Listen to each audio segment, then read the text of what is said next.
شریعت ہی نہیں. اب جب شریعت نہیں بچی تو اب آپ چڑھ ہی نہیں سکتے، سیڑھیاں خراب ہو گئیں. اب جب سیڑھیاں خراب ہو گئیں تو اب آپ کو لفٹ لگانی پڑے گی. لفٹ کیا ہے؟ گوہر شاہی کا انداز کہ چلو سیڑھیاں بیکار ہو گئی، نہیں چل رہی، نہیں جا سکتے، ہم تمہیں لفٹ میں بٹھا کے لے جاتے ہیں. لفٹ میں بٹھا کے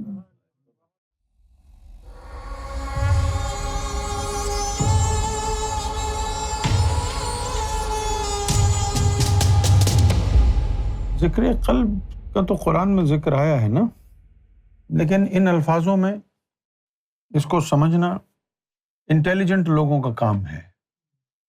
قرآن مجید نے قلب کے روشن ہونے کو ایمان کا قلب میں اترنا قرار دیا ہے. قرآن نے ذکر قلب کو اس طرح بیان کیا ہے کہ ہدایت کا تعلق قلب سے ہے. قرآن مجید میں جو آیا ہے تشریح کے ساتھ، جو ذکر قلب کی مکمل واضح ترین صریحاً تشریح ہے، وہ ہے افمن شرح اللہ صدرہ للاسلام، اور وہ شخص جس کا صدر سینہ کھل گیا اسم ذات اللہ سے اسلام کے لیے، فہو علی نور من ربہ، تو وہ شخص اپنے رب کے نور پر گامزن ہو جائے گا. اور فویل للقاسیۃ قلوبہم من ذکر اللہ، اور تباہی ہے ایسے لوگوں کی جن کے دل اللہ کے ذکر کے لیے سخت ہو گئے کہ ان کے قلب میں اللہ کا ذکر داخل نہیں ہوتا. اولئک فی ضلال مبین، اور اگر کسی کا قلب اللہ کا ذکر نہ سرایت کرے اس میں، تو اللہ کے نزدیک یہ صریحاً گمراہی ہے. آج لوگ داڑھی نہ رکھنے کو گمراہی سمجھتے ہیں، نماز نہ پڑھنے کو گمراہی سمجھتے ہیں، لیکن اصل گمراہی جو قرآن نے بتائی ہے وہ یہ ہے کہ کسی کے قلب میں اللہ کا ذکر قیام نہ کر سکے، اللہ کا ذکر کسی کے قلب میں سرایت نہ کر سکے، تو یہ کھلی گمراہی ہے. لہٰذا پتہ یہ چلا کہ ہدایت یہ ہے کہ آپ کی شرح صدر ہو جائے اور آپ کے قلب میں اللہ کا ذکر دائمی طور پر بس جائے، یہ ہدایت ہے، یہی ذکر قلب ہے. Why سرکار has made it accessible to the entire humanity؟ اس کی وجہ یہ ہے کہ جتنے بھی مذاہب ہیں، ہر مذہب میں اب جو روحانی نظام ہے وہ تباہ ہو چکا ہے، باطنی تعلیم ناپید ہو گئی. اچھا، اب یہ ایک سفر تھا شریعت سے طریقت، طریقت سے حقیقت، حقیقت سے معرفت. اب اگر آپ 5ویں مالے پہ رہتے ہیں کسی بلڈنگ میں اور سیڑھیاں چڑھ کے اوپر 5ویں مالے پہ جاتے ہیں، آپ کے والد صاحب وہاں رہتے تھے، وہ بھی سیڑھیاں چڑھ کے گئے، آپ کی اماں جو تھیں وہ بھی سیڑھیاں چڑھ کے گئیں، آپ کی خالہ تھیں وہ بھی سیڑھیاں چڑھ کے گئیں، ہے نا بھائی؟ اچھا، اب کیا ہوا کہ اب سب بڑے ہو گئے، سیڑھیاں خراب ہو گئیں، اب اماں ابا سے چلا نہ جائے، سیڑھیاں خراب ہیں، تو پھر آپ نے جو ہے وہاں پر ایلیویٹر لگوا لیا. اور لوگ کہیں ابے تیرے پاس بڑا پیسہ آ گیا بھائی، تو نے ایلیویٹر اتنا مہنگا کیوں لگوایا؟ تو آپ کے پاس کوئی آئے تو آپ کیا کہیں گے کہ بھائی سیڑھیاں خراب ہو گئیں. اب سیڑھیاں جب خراب ہو گئیں تو میں گھر کیسے جاؤں؟ سیڑھیاں خراب ہو گئی ہیں نا، تو میں گھر کیسے جاؤں؟ تو میں نے ایلیویٹر لگوا لیا، ایلیویٹر میں بیٹھ کے. دوسرا تو پہلی بات تو یہ ہے کہ میں تھکتا نہیں، یوں میں کھڑا ہوا فور کر کے اوپر، وہ تو 5 مالے پہ گھر تھا، چلتے چلتے جو ہے سانس پھول جاتا تھا. اچھا ہوا میں نے سیڑھیاں لگوا لی، اب تو میں یوں کر کے اندر گیا، بٹن دبایا اور فوراً 5ویں مالے پہ پہنچ گیا. یہ تو میرے لیے اچھا ہو گیا. تو لوگوں کی سمجھ میں آ جائے گی بات ہے بھائی سیڑھیاں خراب ہو گئی تھی، حالانکہ کہیں گے نہیں بھائی تمہارے باپ، تمہارے اماں، تمہارے ابا، تمہارا خاندان سیڑھیاں چڑھ کے گیا، بھوت نہیں گیا، تو کیوں نہیں جا رہا سیڑھیاں چڑھ کے؟ تو بھی سیڑھیاں چڑھ کے جا. آپ کہہ رہے ہیں خراب ہو گئی سیڑھیاں، نہیں سیڑھیاں چڑھ کے جا. آپ بولیں گے بھائی اس کو پاگل خانے لے جاؤ، اس کا دماغ ہل گیا ہے سالا، یہ ہلا ہوا ہے. اب یہی چیز یہاں پر ہے، وہ جو مذہب تھے ان میں بگاڑ پیدا ہو گیا. اب ان میں جو بگاڑ پیدا ہو گیا اور شریعت کے اندر آمیزش ہو گئی، ملاوٹ ہو گئی۔ اب شریعت کا آپ کو پتہ نہیں کون سی سچی شریعت ہے، مصطفیٰ کی شریعت کہاں ہے؟ دیوبندی اپنی شریعت پر چل رہا ہے، سنی اپنی شریعت پہ چل رہا ہے، بریلوی شیعہ کی اپنی شریعت ہے، اہل حدیث کی اپنی شریعت ہے۔ اب کون سی شریعت صحیح ہے؟ اب بتائیں، اب جب شریعت میں ہی بگاڑ پیدا ہو گیا، سیڑھیاں خراب ہو گئیں، تو دوسرے مالے پہ، عالم ملکوت پہ، ذکر قلب پہ کیسے پہنچیں گے آپ؟ اس لیے سرکار گوھر شاہی نے، اللہ نے رعایت دی، سرکار گوھر شاہی نے پوری انسانیت کو بانٹنے کا فیصلہ کیا کہ بھئی عام آدمی کے لیے ذکر قلب ایکسیسیبل اس لیے بنایا گیا کہ اب شریعت کے ذریعے یہاں تک نہیں پہنچ سکتے۔ صحیح ہے؟ یہ احسان فرمایا سرکار گوھر شاہی نے۔ اچھا، ایسا نہیں ہے کہ آج بھی شریعت کے ذریعے آپ پہنچ سکتے ہوں، وہ شریعت ہے کہاں؟ کون سی شریعت ہے؟ آج مسلمانوں کی بدقسمتی یہ ہے کہ ان کے پاس تو صحیح عقیدہ تک نہیں ہے کہ نبی پاک صلی اللہ علیہ وسلم کے بارے میں صحیح عقیدہ کیا ہے۔ نور اور بشر کے چکر میں تم لوگ لڑتے رہے۔ وہاں بھی آ کے بولتا کہ بھائی حضور تو میرے تیرے جیسے انسان ہیں، ہے نا؟ بریلوی آ کے بولتا کہ نہیں، حضور تو نور ہے۔ اچھا، نہ اس کو یقین ہے نور والی بات پہ، نہ اس کو یقین ہے، تم دونوں کا یقین تو تباہ اور برباد ہو گیا۔ اب کیسے آگے پہنچو گے؟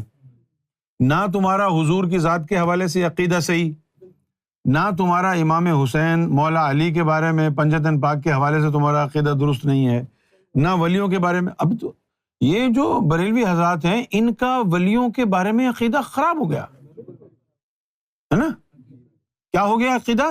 کہ پہلے یہ عملی طور پر طریقت کے حامی تھے، اور اب انہوں نے ولایت کو شریعت میں بند کر دیا ہے، کیونکہ اعلیٰ حضرت کو صرف شریعت آتی تھی اور مولویوں کو ولی بننے کا شوق تھا۔ اب ان کو موقع مل گیا کہ یار یہ جو اعلیٰ حضرت ہے اس کو ولی مشہور کر دو، یہ شریعت پڑھتا اور پڑھاتا تھا، اس کو ولی مشہور کر دیا نا، تو اب ان لوگ بھی شریعت پہ عمل کر کے ولی بن جائیں گے۔ یہ بات ہے صحیح۔ وہ اپنے ولی بننے کے چکر میں انہوں نے کہا جی اعلیٰ حضرت کو ولی بنا دو۔ حالانکہ اعلیٰ حضرت عالم دین ہے، اللہ تعالیٰ ان کے درجات بلند فرمائے، عالم با عمل ہے، ہم تو ان کی عزت کرتے ہیں، لیکن ان لوگوں نے اپنا عقیدہ ان کے لیے خراب کیا تو ان کا قصور ہے نا۔ انہوں نے تو کبھی نہیں کہا کہ میں طریقت کا ولی ہوں۔ اچھا بھئی، اب تمہارے پاس شریعت ہی وہی گڑبڑ ہو گئی، شریعت میں شریعت ہی تمہارے پاس صحیح نہیں ہے۔ کوئی اس دور میں راسخ العقیدہ مسلم نہیں رہا۔ کسی کا حضور کی ذات کے بارے میں عقیدہ صحیح ہوا تو اس نے حضور کی صاحبزادی کے بارے میں کوئی گستاخانہ بات کہہ دی۔ کسی کا پنجتن پاک کے برابر میں عقیدہ صحیح ہوا تو وہ صحابہ کرام کو برا بھلا کہہ رہا ہے۔ کوئی صحابہ کرام کو تو جو ہے آسمان پہ بٹھا رہا ہے، پنجتن پاک کو بھلا رہا ہے، ولیوں کو کے اوپر آوازیں کس رہا ہے۔ تو تم شریعت سے تم کو کیا مل رہا ہے؟ تمہارے پاس کہاں ہے شریعت؟ اور پھر نہ بھولیے، شریعت کے دو حصے ہیں، ایک ہے ظاہری شریعت جس کو ناقصہ کہتے ہیں، اور دوسری ہے باطنی شریعت جس سے نفس پاک ہوتا ہے۔ تو اب جب تمہارے پاس نفس پاک کرنے کی نظر ہی نہیں رہی تو تمہاری شریعت کی طرح شریعت سے اب تم کیسے پہنچو گے طریقت میں؟ نہیں، مولویوں کے لیے جو ہم نے رکھی ہوئی بات وہ یہی رکھی ہوئی ہے نا کہ کبھی آئے تو صحیح مناظرہ کرنے کے لیے، مباہلہ کرنے کے لیے، ان سے پوچھیں گے بھئی شریعت جو باطنی شریعت نفس پاک کرنے والی ہے، جس کا قرآن مجید میں ذکر ہے، وہ شریعت دکھاؤ بیٹا۔ یہ للی ولی کاٹنے کے مسائل شریعت کے بعد میں دکھانا، وضو کے مسائل، نکاح کے مسائل، طلاق کے مسائل، وہ دکھاؤ۔ باطنی شریعت کدھر ہے تمہارے پاس جس سے نفس جو ہے کتا وہ پاک ہو کر کے انسان بنتا ہے اور وہ انسان بن کر رسول اللہ کی محفل میں جاتا ہے؟ شریعت ہی نہیں۔ اب جب شریعت نہیں بچی تو اب آپ چڑھ ہی نہیں سکتے، سیڑھیاں خراب ہو گئیں۔ اب جب سیڑھیاں خراب ہو گئیں تو اب آپ کو لفٹ لگانی پڑے گی۔ لفٹ کیا ہے؟ گوھر شاہی کا انداز کہ چلو سیڑھیاں بیکار ہو گئی، نہیں چل رہی، نہیں جا سکتے، ہم تمہیں لفٹ میں بٹھا کے لے جاتے ہیں، لفٹ میں بٹھا کے۔ اب آپ کہیں نہیں جی ہم نے تو سیڑھیوں پہ بیٹھنا ہے، تو بڑے پہ بیٹھے رہے سیڑھیوں پر، سیڑھیاں تو جا نہیں رہی اوپر، ٹوٹ ٹاٹ گئی، بھوتنی کا چڑھے گا تو بھی نیچے گر جائے گا۔ اب ویسے قرآن اگر پڑھے نا، قرآن اگر پڑھے، اچھا اللہ تعالیٰ نے قرآن کے اوپر غلاف بھی ڈالا ہوا ہے، قرآن کی آیتوں پر، قرآن کے رازوں پر. وہی یہی باتیں جو ہم آج کل کھلے عام کر رہے ہیں نا، یہ آیتیں تو 1400 سال تک قرآن میں تھی. لوگوں کی عقلوں پر پردہ پڑا ہوا تھا کہ یار یہ اس کا کیا مطلب ہے، اس کا کیا مطلب ہے نا. جیسے وہ لکھا ہوا ہے سورہ تغابن میں، وَمَن يُؤْمِن بِاللَّهِ يَهْدِي قَلْبَهُ، جو اللہ پر ایمان لائے اللہ اس کے قلب کو ہدایت دے دیتا ہے. اور قرآن میں یہ بھی ہے، یہ ما اصاب من مصیبت الا باذن اللہ. پہلے وہ کہا کہ اللہ کی مرضی کے بغیر مصیبت کسی کے اوپر نہیں آتی. اور وَمَن يُؤْمِن بِاللَّهِ يَهْدِي قَلْبَهُ. اب مجھے بتاؤ یہ تک بندی ہے اس میں کچھ کہ اللہ کی مرضی کے بغیر مصیبت نہیں آتی اور اللہ ہدایت قلب کو دیتا ہے؟ اب مصیبت اور قلب کی ہدایت کا تعلق کیا ہے؟ یہی تعلق ہے کہ اگر میں نے تمہیں دوسرا علم بتایا تو تم مجھے قتل کر دو. یہ مصیبت اللہ کے اذن سے آئی ہے تاکہ تجھے دوسرا علم ملے. جس نے بھی باطنی علم کی بات کی اس کے اوپر کفر کے فتوے لگے، لوگوں نے کہا اس کو مار دو، قتل کر دو. تو یہ ایسی تعلیم کیا ہے کہ جو لوگ آپ کو قتل کرنا چاہتے ہیں؟ یہ مصیبت ہے اللہ کی جو آزمائش کے طور پر بھیج رہا ہے کہ اگر یہ علم خاص لینا ہے تو اس مصیبت کو سہ کے دکھا.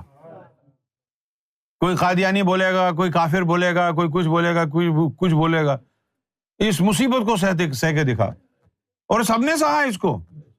لوکی تینو کافر آکھن تو آہو آہو آکھ. Bulleh Shah he was smart. اس نے کہا لوگ تجھے کافر بولیں تو بول yes yes yes you are right, F off, I am کافر. لوکی تینو کافر آکھن تو آہو آہو آکھ. یہی بات ہوا نا. I mean this is the right attitude. ہاں جی بالکل ٹھیک کہہ رہے ہیں. ہم کافر ہیں، اللہ کا بہت کرم ہے. ایسے کافر جو ہے اللہ کو پسند بھی ہیں.